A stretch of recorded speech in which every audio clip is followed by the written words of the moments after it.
ఉద్యోగాలు చేయాల్సిందే, తప్పులేదు, చేయకుండా కూడా కుదరదు. కానీ అందులోనే మనకు కొన్ని ఉదాహరణలు కూడా కనపడతాయి. ఎన్నున్నా తల్లిదండ్రులను వదలకుండా ఉండేవాళ్ళు కూడా మనం చూస్తాం. అక్కడుండి తల్లికి ఏదైనా వచ్చినా, తండ్రికి ఏదైనా వచ్చినా ఎట్లయినా వచ్చిపోయే వాళ్ళని కూడా చూస్తాం. అదిగో ఆ విధంగా కమ్యూనిస్టులు అనే వాళ్ళకి ఒక బాధ్యత ఉండాలి, సమాజంలో బాధ్యత ఉండాలి. ఒక బాధ్యత అంటే ఈ సమాజంలో నేను పుట్టాను, నేనే కాదు నా పక్కవాడికి కూడా ఏదో ఒకటి చేయాలనేటువంటి బాధ్యత. అది బాధ్యత ఉండేవాడే కమ్యూనిస్ట్ పార్టీలో కొనసాగుతాడు. లెక్కలు వేసుకుని నాకు అందులో పోతే కౌన్సిలర్ అవకాశం వస్తుంది, కార్పొరేటర్ అవకాశం వస్తుంది, లేకపోతే ఇంకొద్ది ఏదో వస్తుంది, లేకపోతే ఒక కాంట్రాక్ట్ వస్తుంది, ఇంకేదో అనుకునేవాడు కమ్యూనిస్ట్గా ఉండలేడు, ఉండకూడదు కూడా. ఇది మనం గమనంలో తీసుకోవాలి. మీరు సమాజ చరిత్ర మొత్తం తీసుకోండి. సమాజ చరిత్రలో నువ్వు మొదటి నుంచి తీసుకోండి, ఆదిమ కాలం నుంచి, ఆదిమ సమాజం నుంచి మతం ఎందుకు పుట్టింది చెప్పండి? మతం ఎందుకు పుట్టింది? మతం నిజంగా దేవుడి మీద ప్రేమతోనా? సరే, నిన్న వాళ్ళు చెప్పేది దాన్ని మత స్వరూపం మారిన తర్వాత చెప్తున్నారు మనవాళ్ళు. ఫస్ట్ మతం చెడు కోసం ఏ మతం పుట్టలేదు. ఫస్ట్ ఏ మనిషి అయినా ఒక మతం పుట్టినా, ఒక రామాయణం రాసినా, ఒక మహాభారతం రాసినా, ఒక వేదాలు వచ్చినా తర్వాత దానికి వికృత రూపం దాల్చుకుంటూ వచ్చాయి. ఏంటి అప్పుడు ఉద్దేశం ఏంటంటే మనుషుల్ని సంస్కరించాలి. ఆ రోజుల్లో చదువు సంధ్యలు లేని కాలంలో వాడికి తెలవదు, ఏదో ఒక పేరు, ఇది మంచి, ఇది చెడు. రామాయణం అంటే తండ్రిని గౌరవించాలి, తండ్రి వాక్కుని పాలన చేయాలి, అలాగే ఏకపత్ని వృద్ధుడిగా ఉండాలి, అన్న బాటలో తమ్ముళ్ళు నడవాలి. ఈ కుటుంబ బంధాలు అవన్నీ సమాజంలో ఎలా ఉండాలి అనే దానికోసం రామాయణం రాశారు. అది పెద్ద గొప్ప కావ్యం అయింది. మహాభారతం రాశారు, అందులో ఇంకో రకం ఉంది. మీరు ఏదున్నా ఆ కాలంలో ఏది సతీ సావిత్రి, సరే అది తర్వాత వచ్చినాక మారిని, సతీ సావిత్రి, సతీ అనసూయ, ఏదున్నా సరే ఆ రోజుల్లో ఏది వచ్చినా సరే ఒక మంచి కావాలనే ఉద్దేశంతో ఉద్యమాలు మొదలైనవి, మతాలు మొదలైనవి. తర్వాత కులాలు అవన్నీ మన భారతదేశ ప్రత్యేక పరిస్థితుల్లో అది పని విభజనను బట్టి కులాలు వచ్చినాయి, ఇదంతా చెడిపోవడం జరిగింది. ఇదంతా వేరు, అటు జోలికి నేను వెళ్ళను. అంటే ఇక్కడ నేను ఎందుకు చెప్తున్నానంటే ఆ నేపథ్యంలోనే సంఘ సంస్కర్తలు చాలామంది వచ్చారు. సంఘ సంస్కర్తలు అంటే ఎవరు? మన దగ్గర చెబుతున్నాం. కందుకూరు వీరేశలింగం, గురజాడ అప్పారావు, లేకపోతే భారతదేశంలో రాజా రామ్మోహన్ రాయ్, ఇలా అనేక మంది సంఘ సంస్కర్తలు వచ్చారు. వాళ్ళు ఎందుకు వచ్చారు? వాళ్ళు రాజకీయాల పదవులు కోరుకోలేదు, వాళ్ళు పదవులు కోరుకోవాలా. సమాజం బాగుండాలి, దీనికోసం మనం ఏదన్నా చేయాలి. కందుకూరు వీరేశలింగం మహిళా వితంతు వివాహాలని ప్రోత్సహించాలి, అది సంఘ సంస్కర్తలు. ఆ తర్వాత నుంచి మన దేశం మనకు కావాలి, పాలన కావాలి. ఆ పాలన కోసం భగత్ సింగ్ లాంటి వాళ్ళు ఉద్భవించారు. ఆయన ఏం కోరుకుని వచ్చాడు భగత్ సింగ్?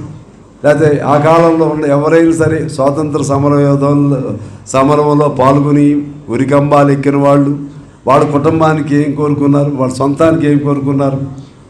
ఏదన్నా ఈ సమాజం బాగుండాలి, ఈ దేశం బాగుండాలి, ఆ లక్ష్యం ఉండేవాడు. అదే సమాంతరంగా ప్యారలల్గా కమ్యూనిస్టుల్లో కూడా యోధులు అప్పుడే మొదలయ్యారు. ప్యారలల్ కాదు, ఇంక ముందే, అది ముందే. మనం సరిగా అంత చరిత్ర వద్దు. 17 లేకపోతే 1848లో కమ్యూనిస్ట్ మేనిఫెస్టో, ఇవన్నీ అది వేరు, దాని చరిత్ర. మార్క్స్కి ఏం అవసరం వచ్చింది?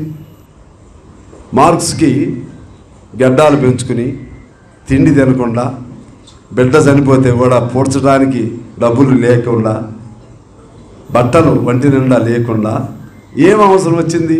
చదువు చదువు చదువు చదువు చదువు. ఏం చదివాడు? సమాజాన్ని చదివి ఏదన్నా మార్పు చేయాలి. అలా మీరు ఎక్కడైనా తీసుకోండి. వివేకానందుడికి ఏమొచ్చింది? వివేకానందుడు చదివాడా? పెళ్లి చేసుకున్నాడా? ఎందుకు వచ్చి వివేకానందుడికి ఎందుకు వచ్చింది? మీరు ఎక్కడైనా తీసుకోండి. అలా అలా అలా వస్తూ ఉంటే అటువంటి వాళ్ళు కూడా లేకపోతే, ఈ మానవాళికి ఆదర్శంగా ఉండేవాడు లేకపోతే మానవ సమాజం ఇది అరాచకమైనటువంటి సమాజంగా మారిపోతుంది. ఆ క్రమంలోనే కమ్యూనిస్టులు కూడా కమ్యూనిస్ట్ సిద్ధాంతంలోకి ఎందుకు వెళ్ళారు? మన జిల్లాలో కూడా చనిపోయారు. వాళ్ళకి తెలవదు పాపం, వాళ్ళకి సిద్ధాంతం తెలవదు. చాలామంది చనిపోయారు, మన వాళ్ళు కూడా చనిపోయారు. సిద్ధాంతం తర్వాత తెలిసి ఉండొచ్చు, కానీ మార్క్స్ రాసినటువంటి గతితార్కిక భౌతికవాదం ఏంటి, ఐన్స్టీన్ సాపేక్ష సిద్ధాంతం ఏంటి, లేకపోతే ఇతర అనేక సిద్ధాంతాలు ఉన్నాయి, అవన్నీ ఏమిటి, ఇవన్నీ కలిపి మార్క్సిజం ఏం చెబుతుంది, పరిణామవాదం ఏమిటి, లేకపోతే అంతిమంగా మనం రూపాంతరం ఈ పరిణామ క్రమంలో ఎలా మారుతూ ఉండాలి, ఇవన్నీ తెలవదు చాలామందికి. మాకే తెలవదు. అంటే ఇప్పుడు కొద్దిగా అవగాహన ఉంది. చదివి ఇప్పుడు ఇమీడియట్గా చెప్పండి చెప్పలేము, మళ్ళీ చదివితే కానీ ఆ అర్థంలో చెప్పగలుగుతాం. కానీ తెలిసింది ఒకటే, ఆ రోజుల్లో ఎవరికి ఇప్పుడు దొడ్డి కోమలయ్య ఆయనకి తెలవదు. ఏదో వాళ్ళు ఊరేగింపు పోతూ ఉంది, ఊరేగింపులో పాల్గొన్నాడు. ఏం ఊరేగింపు అది? భూస్వామికి వ్యతిరేక ఊరేగింపు పాల్గొన్నాడు, ఆయన చచ్చిపోయాడు. మీరు తీసుకోండి ఎక్కడైనా సరే. మన తాళబెల్లి రాములు ఉన్నాడు, రాములు గారు, లేకపోతే అప్పట్లో చావా గారు ఉన్నాడు, ఆయన కూడా అడవిలో పోయాడు కదా. కర్ణాటక ఎస్టయ్య గారు, మన గంగవరపు విజయ్ కుమార్ గారు తండ్రి, మన ఆయన ఏం చదివాడు నాకు తెలవదు, శ్రీనివాసరావు గారు వాళ్ళు. అదే ఏమి చదివాడు నాకు తెలియదు అంటున్నా. నీకు చావా వెంకటేశ్వర గారు ఎంత చదివాడు చెప్పు? అంతే కదా. ఆయన మార్క్సిజం తెలుసా? రజబలి గారికి మార్క్సిజం తెలుసా? నేను అడుగుతున్నా. మన రావెళ్ళ జానకిరావు గారికి మార్క్సిజం తెలుసా? మార్క్సిజం అంటే ఒకటే, మనిషికి మంచి చేయాలనే సిద్ధాంతమే మార్క్సిజం. మనిషికి మంచి జరగాలని కోరుకునే సిద్ధాంతమే మార్క్సిజం. అది నమ్మారు వాళ్ళు. అందుకనే బాగా ఆ కాలంలో అంత త్యాగదనులు ఉన్న చదువుకున్న వాళ్ళే లీడర్లు అయ్యారు. చదువుకునే వాళ్ళు వీళ్ళే పెట్టి, పువ్వాడు గారు అప్పుడు టక్ వేసుకుని మంచిగా లా చదివి వచ్చాడు. మన చావా గారు, లేకపోతే దొండపాటి వెంకయ్య గారు, సత్యం గారు, అది ఈ పిల్లగాడు చదువుకున్నాడు. రజబలి గారు తర్వాత అనుకోండి, ఈయన్నే లీడర్గా పెడతాం. ఇప్పుడు నేను వచ్చాను మధ్యలో, నాకంటే ఎంతమంది లేరు సీనియర్స్ అప్పుడు. ఇప్పుడు ఈయన ఉన్నాడు, ఈయనకంటే ఎంతమంది సీనియర్స్ లేరు. అంటే ఇదేదో మేమేదో గొప్ప తెలివి కలిగినాడు అని కాదు, నేను అప్పుడు సంగతి ఉదాహరణ చెప్తున్నాను. అందుకని అంతిమంగా ఈ సమాజం కోసం ఏదన్నా చేయాలని తపన కలిగి ఉండటమే కమ్యూనిజం లక్ష్యం. ఆ పార్టీలో ఆనాడు చేరిన వాళ్ళైనా చచ్చిపోతారని తెలిసిన మన పోలి ప్రసాద్ ఉన్నాడు, వాళ్ళ నాయనమ్మ ఎర్రమ్మ వాళ్ళ నాయన రాఘవయ్య గారు. అసలు వాళ్ళకేంటి, అసలు ఎర్రమ్మకి ఏం తెలుసు, మన కళావతికి ఏం తెలుసు? కళావతిని అడిగితే మా జెండా అంటుంది అంతే. ఆమె వాళ్ళ నాయనమ్మ వారసత్వం వచ్చినట్టుంది ఈయనకి ఆవేశం. ప్రసాద్ అంటే ఓకే, బుజ్జి వచ్చాడు నిన్న ప్రసాద్ తమ్ముడు ఆడికి ఉన్నాడా, ఆడ హైదరాబాద్ వచ్చాడు. వచ్చి అడ్డగోలు ఇదేం భర్త అని అంటాడు మామూలుగా. అంటే వాళ్ళ ప్రేమ అంతే, అంత మనకు తెలవదు. ఇవన్నీ నేను ఎందుకు చెప్తున్నానంటే కామ్రేడ్స్, ఇంకా దాన్ని పొడిగించేయాల్సిన పని లేదు. మనం కమ్యూనిస్ట్ పార్టీలో ఉన్నప్పుడు నీ పని నువ్వు చేసుకుంటూ సమాజానికి ఏదైనా మేలు చేయాలనే ఒక లక్ష్యం నీకు ఉండాలి. అప్పుడు మనం కమ్యూనిస్టులుగా ఉండగలుగుతాం. రెండో అంశం నేను మీకు చెప్పేది ఏంటంటే, నేనేమి చేయగలుగుతాను నా ఒక్కడితో అని పొరపాట్లు కూడా అనుకోవద్దు. ఇవాళ హరగోపాల్ అని ఉన్నాడు, 86 ఏళ్ల వయసులో పాపం తిరుగుతూ ఉన్నాడు. పెద్ద ప్రొఫెసర్, అని మీద చాలా కేసులు ఉన్నాయి, తిరుగుతున్నాడు. ఎవరు పిలిచాడు పోతాడు. ఆయనకి పదవి లేదు, ఎమ్మెల్యే వద్దు, అది ఇంకోటి అవసరంలా. ఆయన ఏం చెప్తాడు? ఇది ఇప్పుడు జరుగుతున్న దోపిడీ విధానాలు ఎలా ఉన్నాయి, దోపిడీ విధానాలకి ఎలా మనం వ్యతిరేకంగా ఉండాలి, అది ఆ పాయింట్ ఆయనది. వరవర్రావు జైల్లో ఎందుకున్నాడు? వరవర్రావు ఎందుకున్నాడు జైల్లో? సాయిబాబు జైల్లో ఎందుకున్నాడు? ఇట్లా చాలామంది జైల్లో ఎందుకున్నారు? వాళ్ళకి ఏదో తపన. ఒక ఆయన రిటైర్డ్ జస్టిస్ చంద్రకుమార్, ఆయన మాకు ఏం వద్దండి, మేము వస్తాం, మేము తిరుగుతాం, మా ఛార్జీలు మేమే పెట్టి తిరుగుతాం, కాస్త మీ ఊరిలో వెళ్ళినప్పుడు మన పార్టీ వాళ్ళని కొంతమందిని మాకు అప్పచెప్పండి. ఏంటంటే ఏమి ఈ జరుగుతున్న వాటి అన్నిటి మీద ప్రభుత్వాలు, అప్పుడు కేసీఆర్ ప్రభుత్వం, కేసీఆర్ నిరంకుశత్వం మీద వ్యతిరేకం, దాని మీద ఇలా మనం అనుకుంటాం. కాళోజీ ఓ మాట అన్నాడు, ఒక సిరా చొక్క 1,00,000 మెదళ్లకు పదును. ఏమి చేయగలుగుతామని అనుకోవద్దు, ఏదైనా చేయగలుగుతాం. ఏదైనా చేయగలిగే శక్తి ఎవరికి ఉందాయా అంటే ఇప్పటికైనా, అప్పటికైనా, మరెప్పటికైనా అది కమ్యూనిస్టులకు మాత్రమే ఉంటుంది. ఏదైనా చేయగలిగే శక్తి. ఎందుకనంటే అంకిత భావం కలిగిన వాళ్ళు ఉండేది కమ్యూనిస్ట్ పార్టీలోనే. మన పార్టీ 100 ఏళ్ళు, రేపు 99 ఏళ్ళు అయిపోతుంది. 100 ఏళ్ళు అవలా, 99 ఏళ్ళు అవుతుంది. 25కి 99 అవుతుంది. నువ్వు నిన్న 100 ఏళ్ళు అయింది అన్నావు. 100లోకి ఎంటర్ అవుతాం. 99 ఆ సంవత్సరం అంతా ఘనంగా చేయాలి మనం. మరి 99 ఏళ్ళు ఏ అధికారం లేకుండానే ఎందుకున్నాం అంటే మన ఆ సిద్ధాంతం ప్రజలకి కనెక్షన్ అయినటువంటి సిద్ధాంతం మనది. దాన్ని అప్లై చేయటంలో ఫెయిల్ అవుతున్నాం. కానీ పాతకాలం బూజు పట్టిన సిద్ధాంతం, కాలం చెల్లిన కమ్యూనిజం, ఇవన్నీ పనికి మాలిన మాటలు, ఒట్టిదే. కావాలి, మనం ముందుకు వెళ్ళలేకపోతున్నాం. కాబట్టి మీరు చాలా మారాలి. ఎవరో ఒక ఆయన రాధాకృష్ణ, మీరు చాలా మారాలి. మొన్న కానీ చంద్రబాబు మారిన పరిస్థితులకు అనుగుణంగా మారుతూ ఉన్నాడు. ఆయన గెలిచిన వాడు, సీట్లు వచ్చిన వాడినేమో మారిన పరిస్థితులకు అనుగుణంగా వాళ్ళు మారుతున్నారంట. సీట్లు రాలేదు కాబట్టి మీరు చాలా మారాలి కమ్యూనిస్టులు. ఏం మారాలని నేను అడుగుతున్నా. ఏం మారాలి నాకు అర్థం కావట్లేదు. ఎందులో మనం ఏం తప్పు చేశాం? మీరు ఇప్పుడు పరిస్థితులకు అనుగుణంగా కమ్యూనిజాన్ని అన్వయించకపోవటం ఒక పాయింట్ ఉంది, అది వేరు. కానీ సైద్ధాంతికంగా మనం ఎప్పుడు కూడా మన పార్టీ ఎప్పుడు తప్పు చేయలేదు. అది మనం ధైర్యంగా చెప్పాలి. అది ఏమనంటే మీది ముడివాదం అంటారు, పిడివాదం అంటారు, మీరు ఒప్పుకోరు, తప్పు అంటారు. నేననేది ఏంటంటే కమ్యూనిస్ట్ పార్టీగా మనం మనిషి బాగుండాలనే సిద్ధాంతం తప్ప, అది మారాలా. నెంబర్ 1. ఆ మనిషి బాగుండటం కోసం పోరాటం చేయటం తప్ప, అది మారాలా. అలాగే మూఢత్వంగా అక్కడ రాయినేసి కమ్యూనిజం రావాలి అని ఏమైనా పూజలు ఏమైనా చేస్తున్నామా?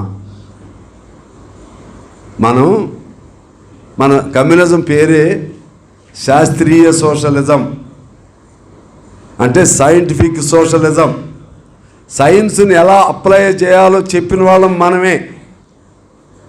సైన్స్తో కూడిందే మార్క్సిజం. దానిలో డార్విన్ పరిణామవాదాన్ని కలుపుకున్నారు. డార్విన్ పరిణామవాదం వలన మనిషి ఎలా పరిణామం చెందుతూ వచ్చాడు అది యాడ్ అయింది.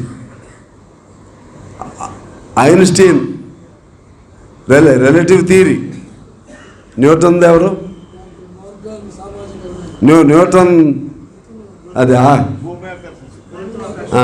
Gravity theory. ఇవన్నీ కలిపే కదా, ఇవన్నీ కలపబట్టే కదా మనం ఇంత సైన్స్ డెవలప్ అయింది. ఎవరు కలిపారా అంటే కమ్యూనిస్టులే. అవన్నీ కమ్యూనిస్టులే కనిపెట్టింది వాళ్ళే. ఒక్కో సైంటిస్ట్ కనిపెట్టాడు. వీటన్నిటిని కలేసి ఇదిగోరా, ఇది దేవుడు లేడు, ఇంకొకడు లేడు, ఇది చరిత్ర, ఇదిగో అది పైనుంచి కిందకే ఎందుకు పడుతుంది మామిడికాయ, పైకి ఎందుకు పోవట్లేదు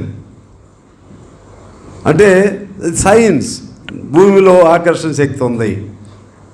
అట్లా సాపేక్ష థియరీ, రిలేటివ్ థియరీ ఒకడు ఎక్కువ ఎందుకు ఉన్నాడు, ఒకడు ఎందుకు తక్కువ ఉన్నాడు, ఆ సైన్స్ను ఉపయోగించి దాన్ని పోలిక చేసి చెప్పారు. మనిషి ఎలా పుట్టాడు, దేవుడు డైరెక్ట్గా అవ్వ ఆదములు అక్కడి నుంచి తయారు చేయలేదు.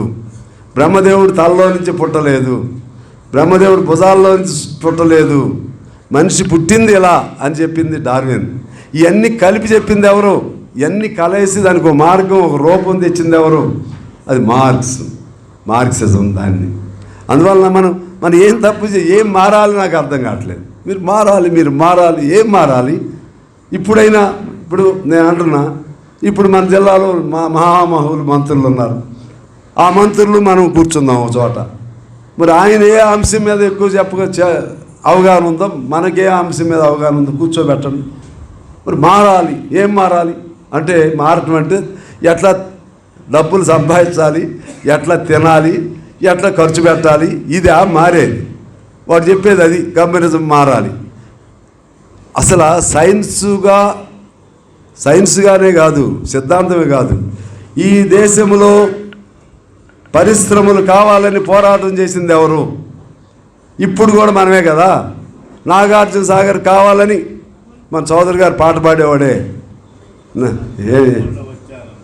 నందికొండ వచ్చేరన్నావు, అది ఏదో పాటలు పాడుకుంటూ. ఎవరు అది తిరిగింది, జెండాలు వేసుకుని మోటార్లు వేసుకుని తిరిగింది ఎవరు? మనం కాదా? నిన్న దుమ్ముగూడెం వెళ్ళాం. దుమ్ముగూడెంలో అక్కడి నుంచి ఆనకట్ట ఉందని అందరికి తెలిసినా దానికి ఒక స్వరూపం తెచ్చింది ఎవరంటే కొల్లి నాగేశ్వరరావు రైతు సంఘం తిరుగుతూ మొత్తం చదువుతూ మొత్తమే బాగానే కష్టపడి జలయజ్ఞంలో దుమ్ముగూడెం పేరు దుమ్ముగూడెం పేరు రాకపోతే అప్పుడు అరే అక్కడ దుమ్ముగూడెం ఉందని చెప్పి మనాళ్ళకి చెప్తే, మనాళ్ళకి తెలిసినా సరే మళ్ళీ అందరం కలిసి చూసి అక్కడి నుంచి అదేదో కలశంలో నీళ్లు పెట్టుకుని ఆడ నుంచి యాత్ర మొదలెట్టి తీసుకొచ్చి పాలేరులో వేసాం. మనమా కాదా? ఆయన ఏదో వీరభద్రం చెప్తాడు. వీరభద్రం తర్వాత పాదయాత్ర చేసి దీన్ని లింకప్ చేసుకున్నాడు. ఎవరు అది? మనమే. పూల సుబ్బయ్య పేరు పెట్టారు ఒక ప్రాజెక్టుకి, మన పేరే. ఇంకా ఎక్కడ అనేక ప్రాజెక్టులకి ఎక్కడ పోరాటం చేసిందా మనమే. విశాఖ స్టీల్కి పోరాటం చేసింది ఎవరు? 62 మంది విశాఖ స్టీల్ కోసం ఇంకా 2.5 ఏళ్ళు ఉండగా రాజీనామాలు చేసింది ఎవరు? మనమే. అందులో మన గిరియారు కూడా ఉన్నాడు అప్పుడు, మన జిల్లా నుంచి కూడా ఉన్నారు అప్పుడు. 62లో ఖమ్మం ఎమ్మెల్యే. అంటే మనం ఏంటి? పారిశ్రామికంగా అభివృద్ధి కావాలని మనం కోరుకుంటాం. అయితే వాళ్ళు ఏమంటారంటే మనల్ని కార్మికులకి జీతాలు అడగొద్దు నువ్వు, అది అక్కడ వచ్చేది, నువ్వు అక్కడ మారాలంటాడు. కార్మికులకి జీతాలు వాడి పని శ్రమకు తగ్గ ఫలితం ఇవ్వని మనం అడిగితే, అరే పరిశ్రమలు మూతపడతాయా, మీ కమ్యూనిస్టులు మారరు అంటాడు. ఒకరికి ఇచ్చే జీతంతో 4 అవుట్సోర్సింగ్ పేరుతో పెట్టుకుంటున్నాడు. అది వాడికి రామోజీరావు దగ్గర ఒకసారి నేను వెళ్ళా, సెక్రటరీ అయిన తర్వాత. ఇప్పుడు అది కమ్యూనిజం అవసరం లేదండి అంటున్నాడు ఆయన. కమ్యూనిస్ట్ పార్టీ అవసరం లేదు అంటున్నాడు. నాకు ఆశ్చర్యం, మొహమాటం లేకుండా చెప్తున్నాడు. అదేంటి సార్ ఎట్లా అంటున్నారు మీరు, కమ్యూనిస్ట్ పార్టీ అవసరం లేదు? దానికి అయిపోయింది ఆ కాలం. ఇప్పుడు ఏం తప్పు జరిగిందంటే ఏదో చెప్తున్నాడు. సరే వద్దులేండి ఆర్గ్యుమెంట్ని పలకరీయడానికి వచ్చాలే అన్న. రాధాకృష్ణ అదే అంటాడు. ఈ ఆధునిక పెట్టుబడిదారులు, వాళ్ళకి భాగాలు ఊదే వాళ్ళందరూ కమ్యూనిజం పనికిరాదు, కాలం చెల్లిందనేది అది. అంటే దాని అర్థం ఏంటంటే మనిషి వాడి శవంలాగా బతికి ఉండాలి, సావద్దు. మనిషిగానే ఉండాలి. కూలి చేయడానికి పనికి రావాలి, శ్రమ చేయడానికి పనికి రావాలి. వాడు సావకుండా బతకాలి, బతుకుతూ సావాలి, వాడి శ్రమ చేయాలి. ఆ శ్రమ ద్వారా పెట్టుబడిదారీ వ్యవస్థ పెదగాలి. ఇది సింపుల్ సూత్రం అంతే. తప్పితే మనకంటే సైన్స్ వాడికో ఎక్కువ ఎవడు సైన్స్ అసలు వాడు తెలుసా ఈ సైన్స్ కావాలని చెప్పాడు వీడు? ఎవరైనా చదివారా? ఏమి తెలుసు వీళ్ళకి అంటే అందరూ నేను అంటలేదు, కానీ మీరు మారాలి. మనకేంటంటే కార్మికుల కోసం ఎప్పుడైనా అది మారే సమస్య లేదు. అది మారం. మనం కార్మికుల సమస్య మారం. కార్మికుల కోసం, పేదవాడి కోసం, వాడి కష్టం కోసం పోరాటం చేయాల్సిందే. భూమి లేని వాడి కోసం, భూమి కోసం పోరాటం చేయాల్సిందే. లేకపోతే ఇంకా ఇతర కులాలుగా ఘర్షణలు వచ్చినప్పుడు ఘర్షణలు వద్దని పోరాటం చేయాల్సిందే. ఇంకా మారాలంటే బీజేపీని చెప్తారు వాళ్ళు. బీజేపీ చూసారా ఎంత సమయానుకూలంగా మారి 2 స్థానాల నుంచి వాడు మారటం ఏంటి? అటువంటి మార్పు మనం కోరుకోలేదు. వాడు మారిన మార్పు ఏంటంటే అయోధ్య పేరుతో ఆ అద్వానీ అని ఆయన రథయాత్ర ప్రారంభించాడు. 2 స్థానాలు ఆయన ఒకసారి 90 100 చిల్లర గెలిచిపోయాడు. అదే గెలిచాడు. అది అట్లా మనం చేయమంటారు. సరే, మనది కొన్ని తప్పులు ఉన్నాయి. నేను మళ్ళా ఇక్కడ మనం మారాలి. ఇక్కడంటే ఆయనలాగా రాముడు, ముస్లిములు, హిందువులు అని బీజేపీలాగా అవసరం లేదు. కానీ మనం ఎక్కడ మారాలంటే మన దగ్గర పెద్ద శాదస్తం ఏంటంటే ఊళ్ళో కొబ్బరికాయలు ఏదో పండగ జరుగుతూ ఉంటుంది, లేకపోతే శంకుస్థాపన. మొన్న ఒక ఆయన సిపిఎం ఆయన శంకుస్థాపన దగ్గరికి వచ్చాడు. కొబ్బరికాయ కొట్టంటే మేము కొట్టాం, కొబ్బరికాయ మాకు అలవాటు లేదు. ఐలయ్య అదే అంటాడు, వాళ్ళ శిష్యులు అదే అంటారు. అరే జనం కోసం అయ్యా ఇది. జనం ఏదో విశ్వాసాలు. ఇప్పుడు ఏ మతం వచ్చినా ఇప్పుడు అప్పుడు ఉన్న మంచి మతం ఇప్పుడు కూడా ఇప్పుడు రకరకాల మార్పులు చెందుతూ ప్రజలు రాజ్యాంగం ఏం చెప్తుంది? నీ రాజ్యాంగం ఏం చెప్పింది? రాజ్యాంగం చెప్పేది ఏంటంటే అన్ని విశ్వాసాలని గౌరవించడమే రాజ్యాంగం. ఒకడు మతం కావాలంటాడు, ఒకడు మతం లేనివాడు ఉంటాడు. మతం లేనివాడల్లా ఈ మతం ఉండేవాడల్లా ఎదవాని అంటే మతం లేని వాళ్ళు ఎంతమంది ఉన్నారు? 5 ఉంటారు. దేవుడు లేడు అనేవాళ్ళు ఎంతమంది ఉంటారు? 5 ఉంటారు, 4 ఉంటారు. వాళ్ళందరూ కూడా అరే మీరు ఈ సమాజంలో పనికిరారురా ఎదవాళ్ళు అని అంటే మనం ఏమైపోవాలి? మనం పనికొస్తావా? అరే మారే కాలంతో పాటు మనం ఇట్లా సైంటిఫిక్గా ఎడ్యుకేషన్ అందిస్తూ ఆ విధంగా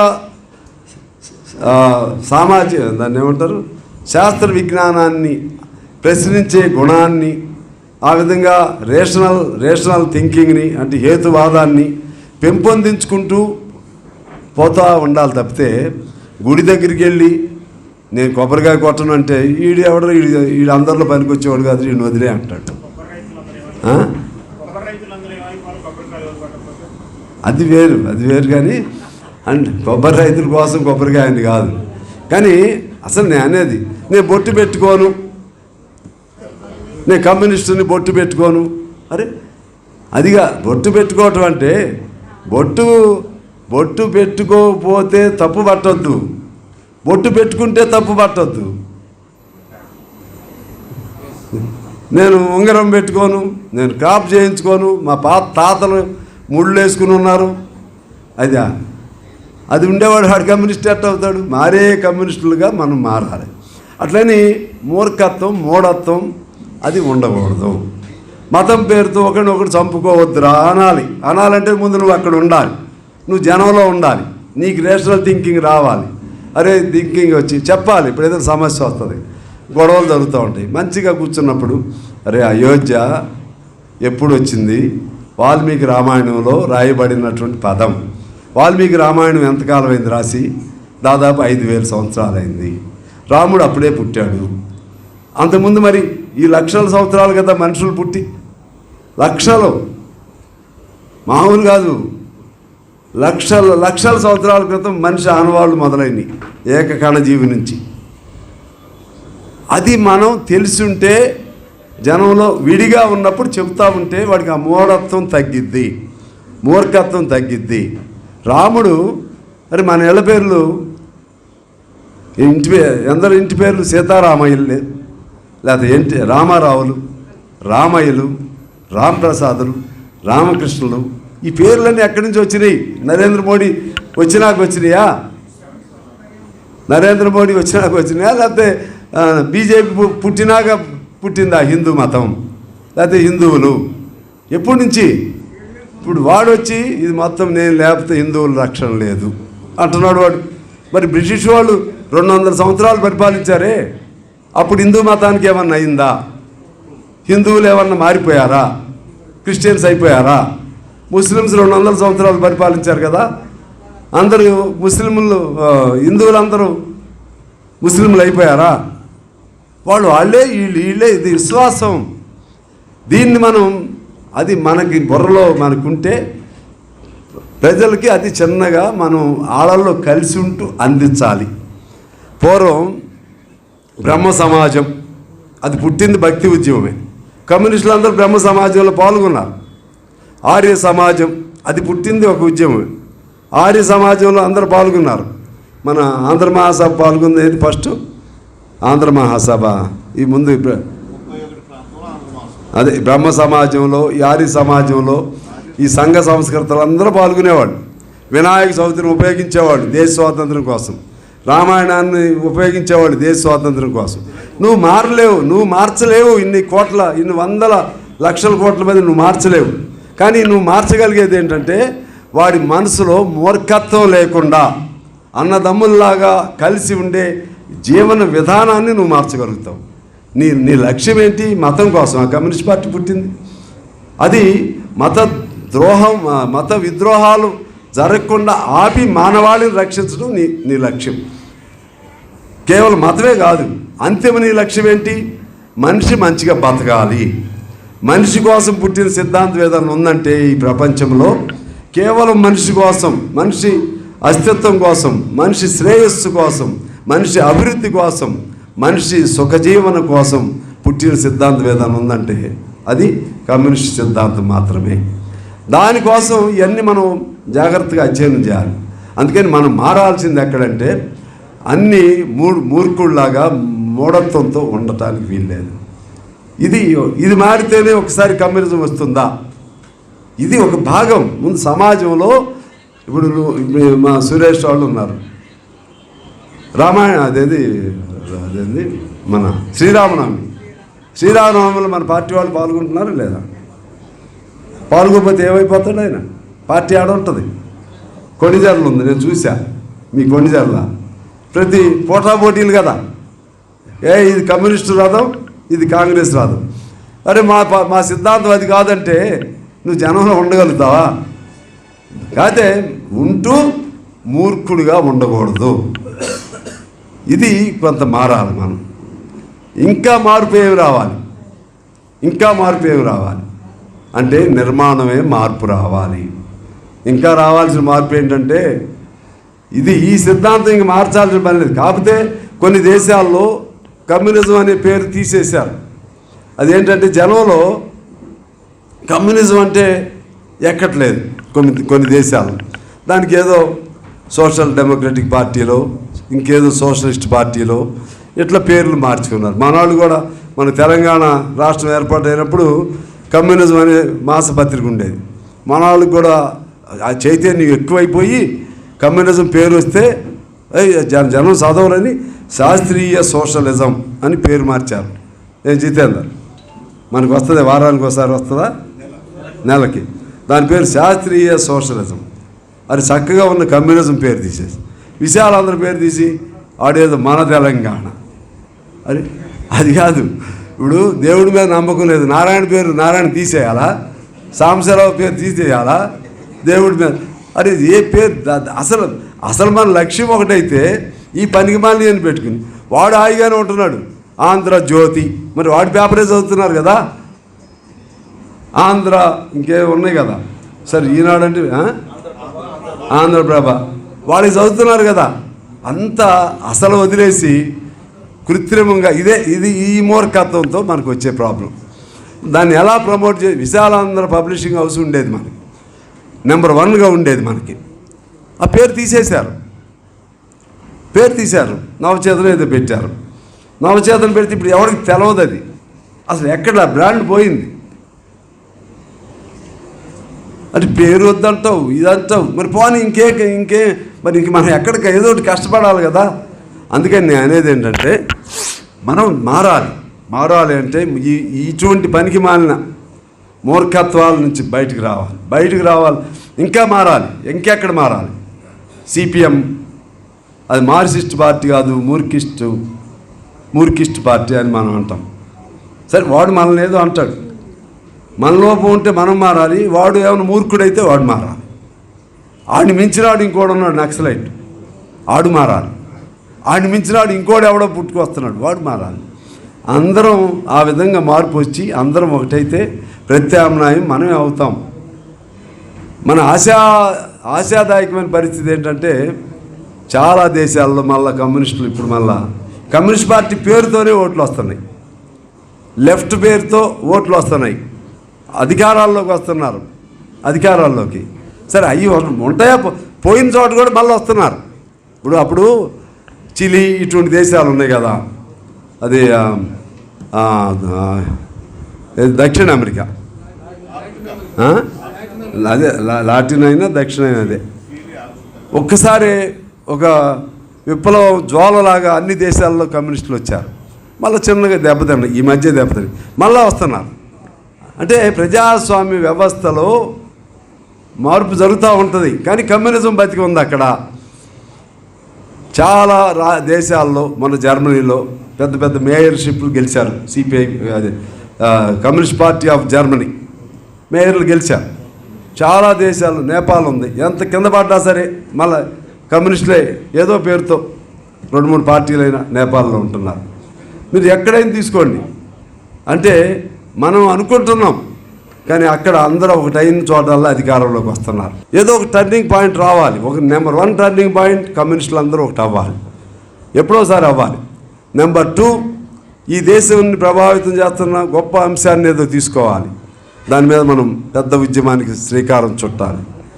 ఇప్పుడు నేను అంటున్నా, బీజేపీ వాళ్ళు లెక్క వేసుకున్నట్టు చెప్పండి. వాడికి ఇంతకుముందు 290 ఎన్నో ఉన్నాయి, 292 ఉన్నాయి. వాడు ఏమనుకున్నాడు, ఈసారి 340 360 రావాలని, 50 60 రావాలని, మిగిలిన నాలుగు 40 వచ్చి 400 దాటాలని. అంటే ఈసారి దాటాలి. వాడికి బాగా స్లోగన్ బాగా నేను అంటలా, పవన్ నై హాయ్, ఏ అంది హాయ్. అంది అంటే తుఫాను కంటే ఎక్కువ. బీజేపీకి వాడికి నోటి నిండా మాటలే, మన కేసీఆర్కి ఉన్నట్టు మాటలు. ఎప్పటికప్పుడు వాడు ఆకర్షణీయంగా, పవర్ఫుల్గా వాడి బతుకు మళ్ళీ ఇంకా చూసా లాక్కుని కూర్చోబెట్టుకుంటున్నాడు. ఇప్పుడు ఆడి స్థితి అట్లా వచ్చేసింది. చంద్రబాబు వాడు ముసిముసి నవ్వుకుంటాడు, కూర్చుంటే లాక్కొచ్చి కూర్చుంటున్నాడు. పవన్ కళ్యాణ్ తీసుకుని వెళ్తున్నాడు, పవన్ కళ్యాణ్ని వాడి పేరు చిరంజీవి, ఇద్దరిని వాటేసుకుంటున్నాడు. ఆడి పరిస్థితి అట్లా వచ్చింది ఇప్పుడు. అంటే మనం అర్థం చేసుకోవాల్సింది ఏంటంటే, ఎందుకు ఓట్లు తగ్గినాయి?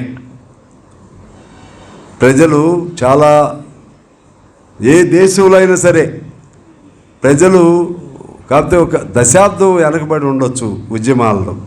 చైనాకి తొందరగా స్వాతంత్రం వచ్చింది, మనకి స్వాతంత్రం ముందు మనకే వచ్చింది, వాడికి 1 సంవత్సరం వెనక్కి వచ్చింది. కానీ మనకంటే ఎక్కువ వాడు అభివృద్ధి చెందాడు, మనం అభివృద్ధి చెందలేదు. కానీ అంతిమంగా ఏ దేశంలో అయినా ప్రజలే గెలుస్తారు. ప్రజలను కాదని ఎవడైనా నేను చాలా గొప్ప అనుకుంటే ఎవడు గెలవడు. మనకి కేంద్రంలో జరిగిన ఎన్నికల విశ్లేషణ మీరు చేసుకుంటే అది వాడికి తీర్పు చెప్పారు. వాడికి పూర్తిగా ఒక ఆయన రాశాడు, ఒకవేళ ఇటు గెలిచినా పర్లేదు, ఇటు సొంతంగా మాత్రం సొంత మెజార్టీ రాకుండా ఉండాలి అని రాశాడు ఒకడు. వాడికి 240 లోపే రావాలి, 270 చిల్లర దాటొద్దు వీడి పొగరు తగ్గ. అంటే వీళ్ళకి ఇన్ని వస్తాయని కూడా అనుకోవాలా, ఇన్ని వస్తాయని కూడా వాస్తవంగా అంతే కదా. కాంగ్రెస్కి 9 రాష్ట్రాలు లేదు, మరి కొన్ని రాష్ట్రాల్లో అతి తక్కువ, దాదాపు సగం రాష్ట్రాల్లో ఇప్పుడు కాంగ్రెస్ లేదు, అందుకని వస్తుందని అనుకోలేదు. కానీ చాలామంది మేధావులు వీడికి పొగరు తగ్గాలంటే వీడి కనీసం వీడిని ఆపలేము, అంత రాకుండా ఉంటే బాగుంటుందని అనుకున్నారు. కొంతమంది ఏమో అంత రావని కూడా విశ్లేషణ చేసి చెప్పారు. దాంతో చాలా మార్పులు వచ్చేసినాయి. ఇక్కడ మనం అర్థం చేసుకోవాల్సింది ఏంటి, ప్రజల్ని వాడి అహంభావం ఎంతవరకు పోయిందంటే, నాకు దేవుడు చెప్పాడు ఇంక 20 ఏళ్ళు ప్రధానమంత్రి. అసలు మామూలా వాడు మోడీ మేనిఫెస్టో పేరే మోడీ మేనిఫెస్టో. అమ్మ కడుపునే అసలు ఆ నిరంకుశత్వం తలకెక్కినప్పుడు ప్రతి నియంత లక్షణం అదే. వాడు హిట్లర్ని తీసుకో, ముస్సోలిని తీసుకో, మోడీని తీసుకో, వాడిని తీసుకో, మన కేసీఆర్ని తీసుకో, జగన్మోహన్ రెడ్డిని తీసుకో, ప్రతి నియంత లక్షణం అదే. మీరు తీసుకోండి. ఆ నియంతలకి ఎవరు ఏ పద్ధతుల్లో వాడిని హిట్లర్ని కమ్యూనిస్టులు మట్టి కరిపించారు, నిజానవాబ్ని కమ్యూనిస్టులు మట్టి కరిపించారు. కమ్యూనిస్ట్ అనేవాడు ఒట్టి గాలితో, ఒట్టి డైలాగులతో వాడు కళ్ళు పీక్కుపోయి, నోరు పీక్కుపోయి, నోటి మాటలు మాత్రమే మాట్లాడితే నోరు మాటలు కూడా రావు. ఇక చేసాం, వాళ్ళు చేశారు చాలామంది. మీ కొణిజర్ల మండలం ఇవన్నీ చేయాలి. ప్రేమ ఉండాలి, బలం కూడా ఉండాలి. అందుకని ఇప్పుడు ఖచ్చితంగా కాసేపు బుర్రకి పని పెట్టాలి, కాసేపు శరీరానికి పని పెట్టాలి. రోజులో 1-2 గంటలు పార్టీకి పని పెట్టాలి. రాత్రిపూట కాసేపు ఆలోచన చేయాలి. అప్పుడు పార్టీగా విస్తరణకి అది ఉపయోగపడుతుంది. సంఘాలు ఎన్ని సంఘాలు లిస్ట్ అవుట్ చేయాలి ప్రసాద్. జిల్లాలో ఎన్ని సంఘాలు పెట్టవచ్చు మనం, ఎన్ని మండలాల్లో పెట్టవచ్చు మనం. ఇవాళ ఇక నీకు బ్రీడింగ్ సెంటర్స్ అంటారు చూసావా. బ్రీడింగ్ అంటే మనకి విత్తనాలు దొరికేది ఎక్కడంటే, మొలకలు వచ్చేది ఎక్కడంటే మండల కేంద్రాల్లోనే, పట్టణంలో ఉన్న సంఘాల ద్వారానే. అంగన్వాడీ కానీ, లేకపోతే మధ్యాహ్న భోజనం కానీ, లేకపోతే ఇంకేదో ఉన్నాయి కదా ఆశ, ఇంకా అటువంటి అక్కడ కానీ, గ్రామాల్లోకి వచ్చేసరికి తాపీ సంఘం కానీ, మూటలు మోసేవాళ్ళు కానీ, ఇవన్నీ విస్తారంగా జనం ఉన్నారు. నీకు ఎక్కడి నుంచి పోయి వస్తారు జనం? నువ్వు ఆడ పని చేస్తేనే కదా. ఎంతసేపు నువ్వు ఆ ఊరు ఏదులాపురం ఉన్న నలుగురే చాలు, లేదా ఇంకో చోట. నేను కొనితెరలకు ఎప్పుడు చెప్తూ ఉండేవాడిని, ఎప్పుడో దెబ్బతింటారు బాబు. నేను చాలాసార్లు చెప్పాను. ఉన్న బలమైన ఊళ్ళ వరకే ఉండేవాళ్ళు వీళ్ళు, మన పెద్దాళ్ళ దగ్గర నుంచి కూడా. అది గొప్ప గుర్తి, ఆ బెల్ట్ ఉందే, ఆ గొప్ప గుర్తి తప్పితే ఒక ఊరిలో మన పార్టీ ఉండేది కాదు. నేను ఆ బెల్ట్ కూడా తిరగండి అని చెప్పేవాడిని. నేను 46 మండలాల్లో పార్టీ పెట్టాలనే కాన్సెప్ట్ మీకు అందరూ గుర్తుంది కదా. ఇవన్నీ అవుతాయా అని మన పెద్దవాళ్ళు అనేవాళ్ళు. ఇవన్నీ ఎందుకే గొడవలు అవుతాయి అన్నీ. అయితే అయింది ఒకసారి గొడవ జరిగితేనే కదా ఏదో ఒకటి పార్టీ మన పేరు వస్తుంది. అక్కడ పెట్టాం రామనరసింహనగర్, నష్టం జరిగింది కానీ పార్టీ కూడా అప్పుడు వచ్చింది. అట్లే పాషావాళ్ళ మండలం ఏదో గుండాల, ఆళ్ళపల్లె గుండాల, గుండాల సిద్ధి చెప్పాడు, తమ్ముడు అది ఇబ్బంది అయింది, అతను వాడిని ఎందుకు బలి చేస్తావు అన్నాడు నాతో. వాడు బలిగాడు, నువ్వు కాడు, నేను కాదు, ఏం కాదు ఉన్నా. వాళ్ళందరూ రావాలి కొత్తగూడెం. అక్కడ ఏదో నష్టం జరిగితే వాళ్ళంతా ఇక్కడ తిరుగుతూ ఉంటారు, వాళ్ళు జనం ఉంటారు. ధైర్యం పెట్టాం, శాఖ పెట్టాం ఆడ. ఇప్పుడు మండలంలో మనం మేజర్ అయిపోయాం. నీకు చాలా మండలాలు, ఇప్పుడు మనం పెనుబల్లి ఉంది, సరే వాడు పెదగలేదు, పెనుబల్లిలో వాయిస్ వచ్చింది మనకి. కల్లూరులో కూడా ఏదో ఒక వాయిస్ వచ్చింది, అన్ని చోట్ల వచ్చింది. ఇంకా మనం చేయాల్సినంత కష్టం చేయలే. అందువలన నిర్మాణం అంటే అది. అటు సంఘాలు పెట్టాలి. ఇప్పుడు దొరికేది నీకు సంఘాల ద్వారానే మొదటిసారి దొరుకుతారు. మనం ఎక్కడ చూసినా సిపిఐ పేరు ఉండాలి. అవసరమైతే రాష్ట్ర దిగ్బంధనం పిలిపివ్వాలి. అవసరమైతే లక్షలాది మందితో రోడ్ల దిగ్బంధనం పిలిపివ్వాలి. లేకపోతే మానవ హారాలు పిలిపివ్వాలి. అన్ని ఆఫీసుల ముందు దిగ్బంధనాలు పిలిపివ్వాలి. కొత్త పేర్లతో, కొత్త ఆకర్షణతో ఉద్యమాలకు శ్రీకారం చుట్టాలి. తద్వారా ఒక కొత్త ఊపుతో కూడిన మళ్ళా కమ్యూనిస్టు ఉద్యమం తయారవ్వాలి. అప్పుడు ఏమైంది, మనం ఎలక్షన్లు వచ్చినప్పుడు ఎవడు ఆఫీస్కి మేము రాం.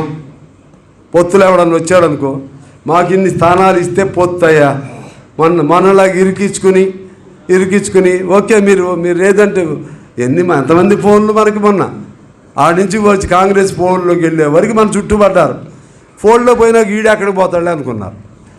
అది కుదరదు.